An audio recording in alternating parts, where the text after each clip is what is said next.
सभी दोस्तों को मेरा नमस्कार। आप सभी का इस क्वेश्चन प्रभु में स्वागत है। आज हम हिंदी के कुछ महत्वपूर्ण प्रश्नों पर चर्चा करेंगे जो कि बीएड एग्जाम के लिए महत्वपूर्ण है।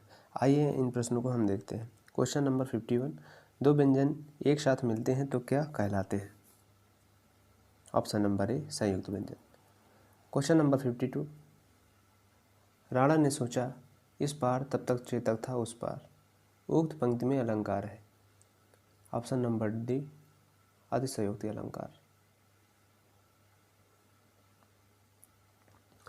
क्वेश्चन नंबर 53, निम्नलिखित शब्दों में से स्त्रीलिंग शब्द को पहचानिए।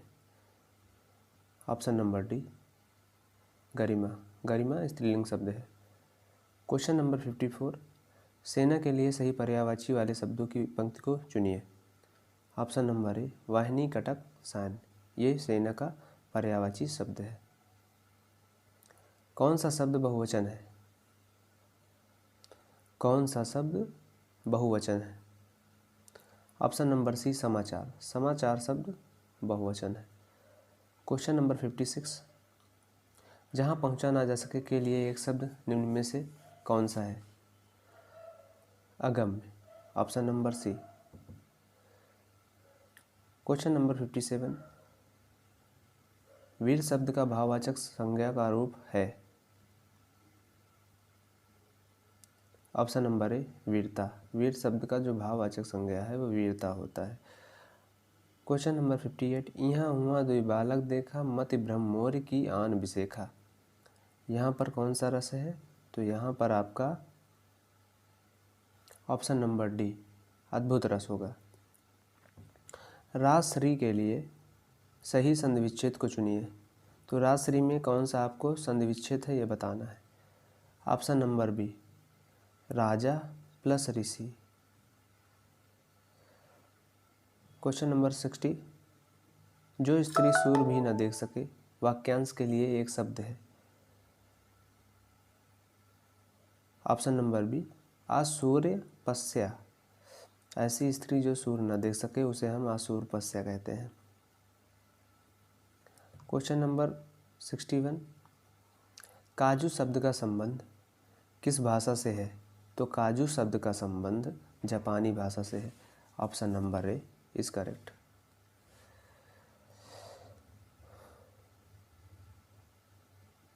क्वेश्चन नंबर 62 मिसप्रिंट हो गया है। आइए हम क्वेश्चन नंबर 63 देखते हैं। आहा चोर पकड़ा गया, इस वाक्य में आहा क्या है? तो इस वाक्य में आहा शब्द विस्मयादि बोधक है। यहाँ पर ऑप्शन नंबर ए आपका सही होगा। क्वेश्चन नंबर 64, ओंठों की आकृति के आधार पर निम्नलिखित में से कौन आवृत्तमुखी स्वर है? ऑप्शन नंबर ए ई ओंठों की आवृत्ति के आधार पर आवृत्तमुखी स्वर आपका छोटा ई है। क्वेश्चन नंबर 65, जिसमें पहला शब्द विशेषण हो और दूसरा शब्द विशेष्य हो तो उसे कौन सा समास कहेंगे? ऑप्शन नंबर बी उसे हम कर्मधारय समास कहते हैं।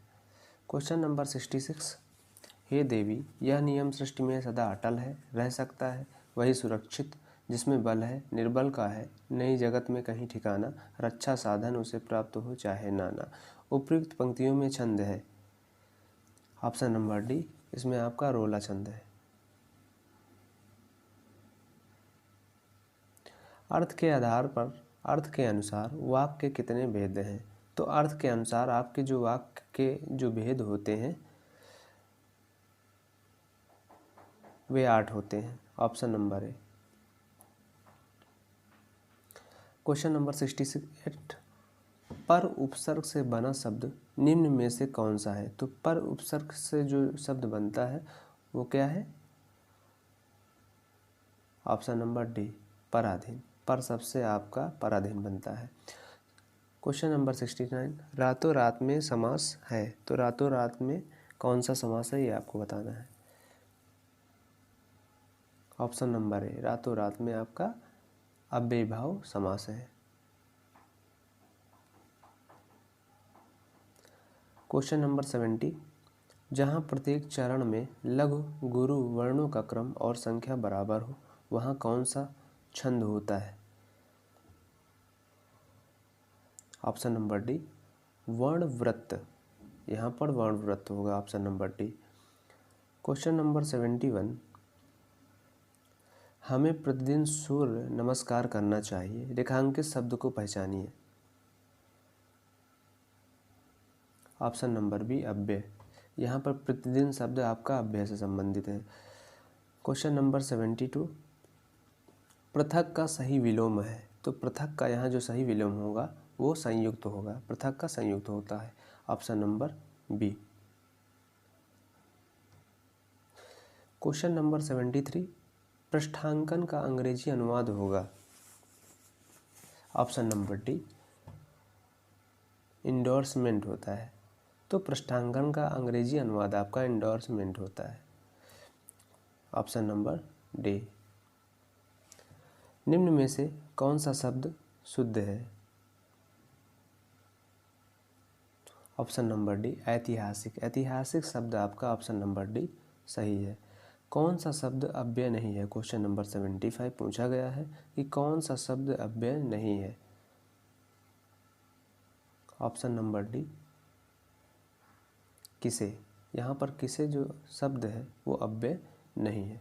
क्वेश्चन नंबर 76, निम्नलिखित शब्दों में पुल्लिंग का चयन कीजिए। ऑप्शन नंबर बी कोयला। यहाँ पर कोयला शब्द जो है वो पुल्लिंग शब्द है। फिर आपका आते हैं हम क्वेश्चन नंबर 77, किस वाक्य में पूर्वकालिक क्रिया का प्रयोग हुआ है? तो यहाँ पर ऑप्शन नंबर ए वह नहाकर पढ़ेगा। यहाँ पर मतलब नहा कर पढ़ेगा, इसलिए यहाँ पर पूर्वकालिक क्रिया का प्रयोग हुआ है। क्वेश्चन नंबर 78, इनमें से कौन सा विकल्प सरल वाक्य के अंतर्गत आएगा?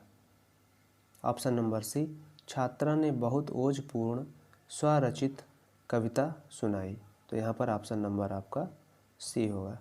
क्वेश्चन नंबर 79, केस का पर्यायवाची शब्द नहीं है। तो यहाँ पर केस का पर्यायवाची शब्द क्या नहीं है? Option number D सरोरूह।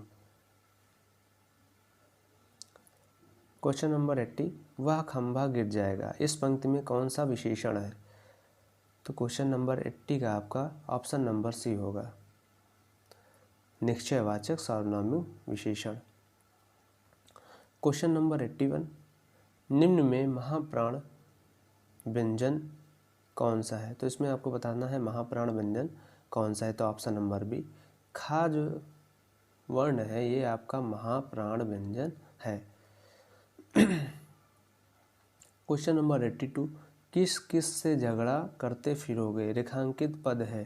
तो इसमें आपको बताना है जो किस किस शब्द है रेखांकित शब्द में, इसको बताना है ये क्या है, संज्ञा है, विशेषण है, सर्वनाम है या प्रविशेषण है। तो ये आपका सर्वनाम है, option number B. Question number 83, अपादान कारक युक्त वाक्यांश है। तो अपादान कारक तो युक्त वाक्यांश क्या है? ऑप्शन नंबर सी पद से च्युत। क्वेश्चन नंबर 84, इनमें देशज शब्द है। ऑप्शन नंबर ए झोपड़ी। झोपड़ी शब्द जो है ये आपका देशज शब्द है। क्वेश्चन नंबर 85, गर्माहट शब्द में कौन सा प्रत्यय है? तो गर्माहट शब्द में आपका कौन सा प्रत्यय है ये बताना है। तो ऑप्शन नंबर सी आहट शब्द जो है आपका इसमें प्रत्यय हो जाएगा। क्वेश्चन नंबर 86, इनमें से कौन सा शब्द तत्सम नहीं है? तो ऑप्शन नंबर डी रीत जो शब्द है ये आपका तत्सम शब्द नहीं है। क्वेश्चन नंबर 87, किस शब्द का संधि विच्छेद सही नहीं है? तो इसमें बताना है कि किस शब्द का संधि विच्छेद सही नहीं है।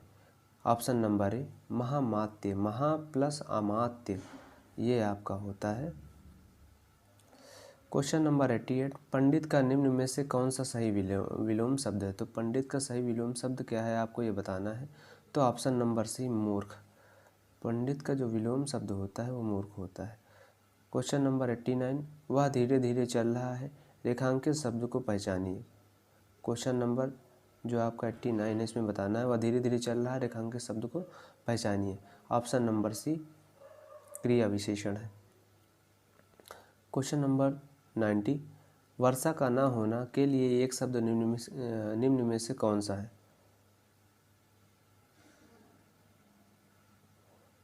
ऑप्शन नंबर ए अनावृष्टि, वर्षा का न होना अनावृष्टि। क्वेश्चन नंबर 91, आँख का पर्यायवाची शब्द है, तो आँख का पर्यायवाची आपका शब्द होगा ऑप्शन नंबर ए लोचन। आँख का जो पर्यायवाची शब्द होता है वो लोचन होता है। क्वेश्चन नंबर 92, दिग्गज के लिए सही संधि विच्छेद चुनिए, तो दिग्गज के लिए जो सही संधि विच्छेद है वो आपका ऑप्शन नंबर बी दिक् प्लस गज है। किस विकल्प में मुहावरे का भावार्थ गलत है? तो ऑप्शन नंबर ए कन्नी काटना, पेंच लड़ाकर पतंग काटना, ये आपका ऑप्शन नंबर ए सही है। क्वेश्चन नंबर 94, जिसका दामन न किया जा सके के लिए एक शब्द निम्न में से कौन सा है? तो ऑप्शन नंबर बी अदम्य, जिसका दमन न किया जा सके, इसमें आपका ऑप्शन नंबर बी होगा अदम्य। क्वेश्चन नंबर 95, इनमें भाववाच्य से संबंधित वाक्य है, तो भाववाच्य से संबंधित वाक्य कौन सा है? ऑप्शन नंबर ए सर्दियों में रोज नहाया नहीं जाता है, ये आपका भाववाच्य से संबंधित है। इन प्रश्नों को आप बार बार पढ़िए, रिवीजन करिए। धन्यवाद।